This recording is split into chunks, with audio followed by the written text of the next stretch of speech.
বন্ধুসকল, আপোনালোকে ৰাতি আলু পিটিকা খায় না নাখায় গম নাপাওঁ, কিন্তু আজি আমাৰ ডিনাৰ আলু পিটিকাৰ লগত চিম্পুলকৈ আলু পিটিকা। এতিয়া আলু পিটিকা সানি আছোঁ। ধনিয়া দিয়া অলপ, তেল আৰু অকণমান লাগিব।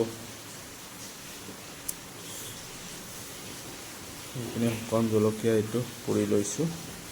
জলকীয়া দুটা পুৰিছিলা ন? আৰু দিয়া, হাতটো জ্বলিব দেই। একচুৱেলি আলু পিটিকা আপোনালোকৰ ৰাতিপুৱা পঁইতা ভাতৰ লগতহে ভাল লাগে, কিন্তু আজি খাবলৈ মন গ'ল বহুত দিন পিছত আলু পিটিকা এনেকৈ। শুকান জলকীয়া আৰু ইয়াৰ লগত ধনিয়া পাতাও দিম। তেল অলপ বেছিকৈ লাগে। সেই জলকীয়া এটা আছে যে সেইটো দি দিয়া।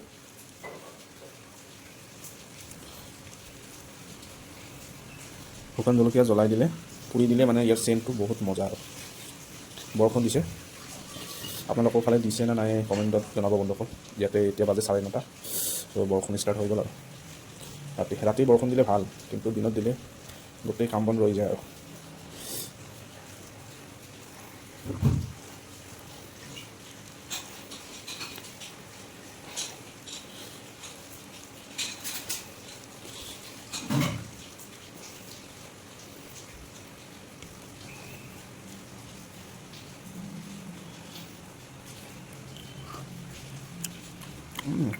টেষ্টি। এয়া হ'ল আলু পিটিকা ৰেডি হৈ গ'ল আমাৰ, আৰু এইপিনে আহি গ'ল ডিনাৰ আজি চিম্পল।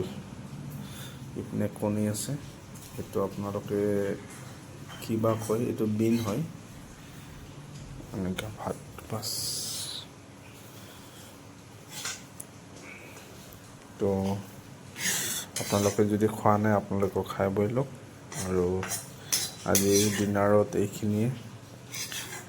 তো সকলোলৈ শুভৰাত্ৰি, ৰাতিটো ভালে পাৰ হওক তাৰে কামনা কৰিছোঁ।